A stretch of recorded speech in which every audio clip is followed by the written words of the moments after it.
Akif bəy, Şah İsmail Xətainin adını çəkdiniz. Elə söhbətimizin bu yerində istəyirəm Ərdoğanın məlum açıqlamasına keçid edək, bu barədə danışaq. Bilirsiniz, Türkiyə Prezidenti Rəcəb Tayyip Ərdoğan Türkiyədə keçirilən bir tədbirdə Çaldıran döyüşü bizim Malazgirt və Çaldıran döyüşləri Türk, Kürt və Ərəbin ortaq zəfəridir deyir. Malazgirti başa düşdük.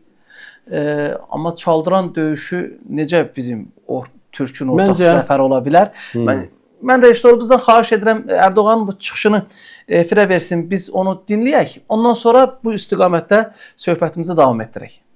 Bu topraklardaki 1000 yıllık tarihimiz bize şu hakikati apaçık göstermiştir.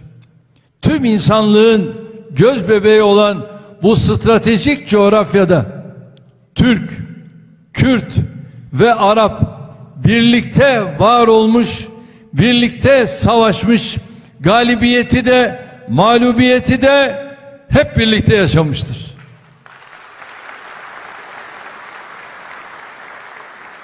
Coğrafya ve tarih Türk, Kürt ve Arap'ı çözülmez, dağılmaz şekilde birbirine sıkıca bağlamıştır. Bakın, Malazgirt Zaferi'nin 953. yıl dönümünde de ifade ettim. Malazgirt, Türk, Kürt, Arap'ın ortak zaferidir.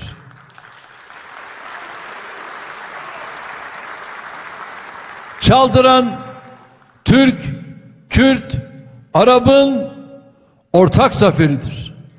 Ridaniye, Kudüs'ün fethi, İstanbul'un fethi, daha nicesi ortak zaferimizdir. Biz bu coğrafyada ittifak yapınca büyüdük, güçlendik, cihana hükmettik.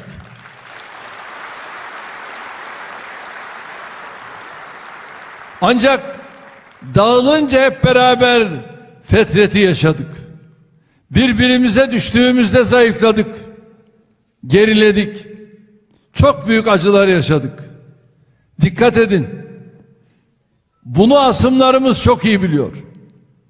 Bunu emperyalistler gayet iyi biliyor. Böl, parçala, yönet. Asırlardır bu kirli oyunu oynamayı çok ama çok iyi biliyorlar.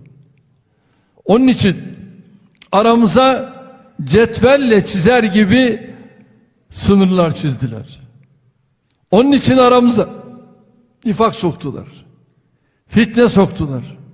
Bizi birbirimizden uzaklaştırmak, koparmak için uğraştılar. Bizi birbirimize düşman etmek için ellerinden geleni yaptılar. Bizim farkında olmadıklarımızın onlar farkında. Onlar çok iyi biliyor ki Türk, Kürt, Arap birlikte hareket ederlerse büyük güç olurlar. Bölgeye barış gelir, huzur gelir, refah gelir ve işte bunu engellemek için her yola başvuruyorlar.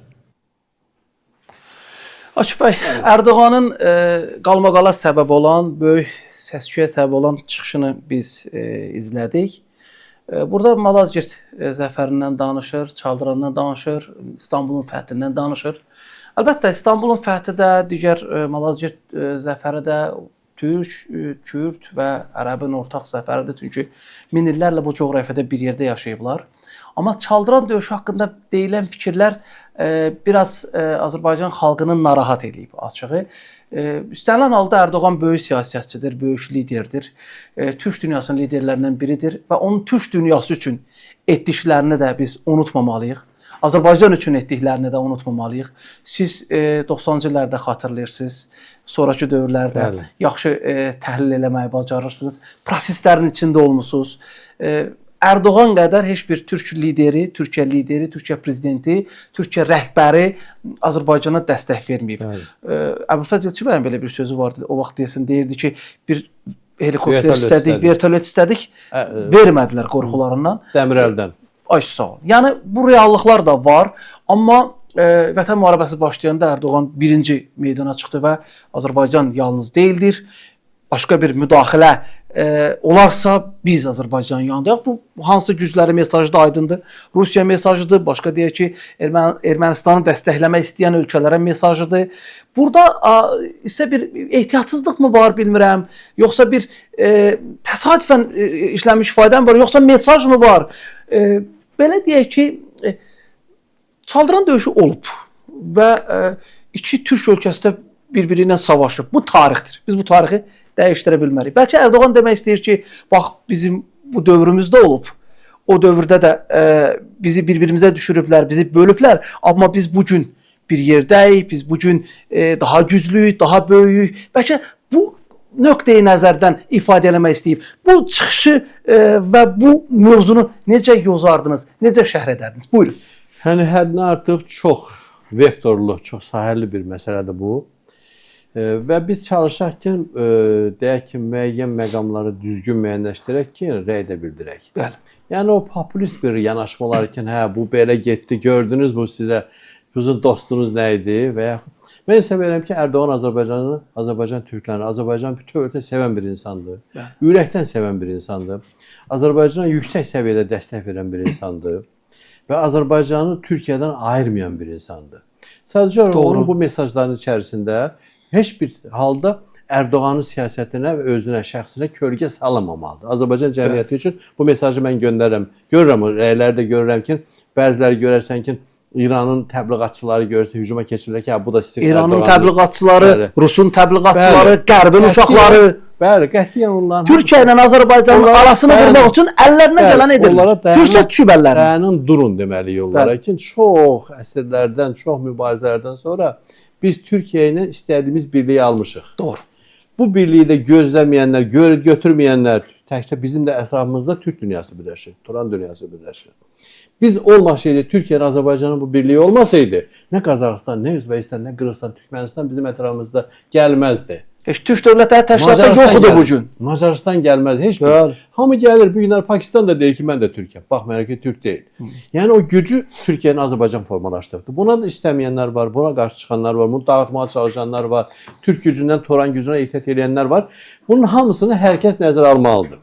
Və özünün mövqeyində kimə simpatiyası olub-olmaması asılı olmayaraq Türkiyənin və Azərbaycanın varlığını fikirləşməlidir.